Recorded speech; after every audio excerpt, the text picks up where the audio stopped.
Most people know that air is about 80% nitrogen gas and 20% oxygen, with small amounts of other gases. In this class, we're interested in one of those other gases, water vapor, which is buried in the skinny yellow pie slice on this figure.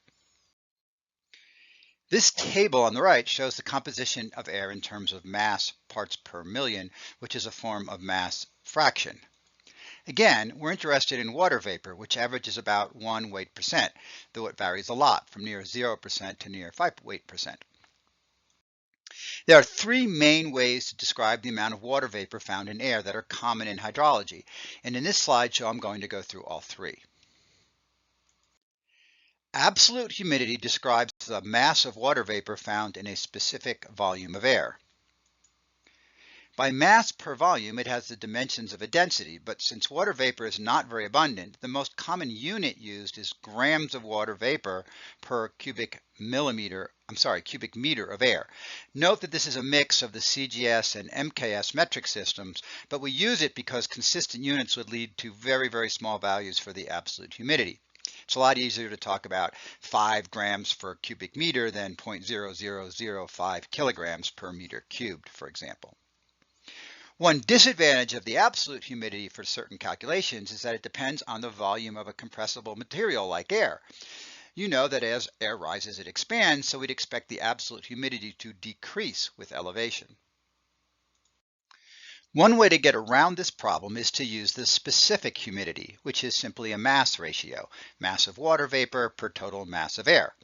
Mass divided by mass is dimensionless, but once again, the very small amount of water vapor in air would make this dimensionless number very, very small, so we typically use a unit of grams of water vapor per kilograms of air. Since specific humidity doesn't depend on volume, it doesn't change as it changes. There are the units, grams per kilogram, which is typical. The last common way to express the water content of air is to use its partial pressure. The partial pressure of water vapor represents water vapor's contribution to producing the total pressure of air. Dalton's law, which is approximately followed by atmospheric gases, says that the partial pressure of a gas is equal to its mole fraction, which can be related by a constant to its mass fraction or specific humidity. Partial pressures are pressures with the dimensions in units of pressure. The two most common units are the Pascal in the metric system and PSI, or pounds per square inch, in the English system. One disadvantage of using partial pressure is that it's obviously dependent on the total pressure, and as pressure decreases with elevation, all partial pressures must decrease proportionally. So if you want to compare the water content of air at 2,000 feet with the water content of air at sea level, partial pressure probably would not be your first choice. A good number to know is that the average total atmospheric pressure on Earth's surface is a little more than 101,000 pascals.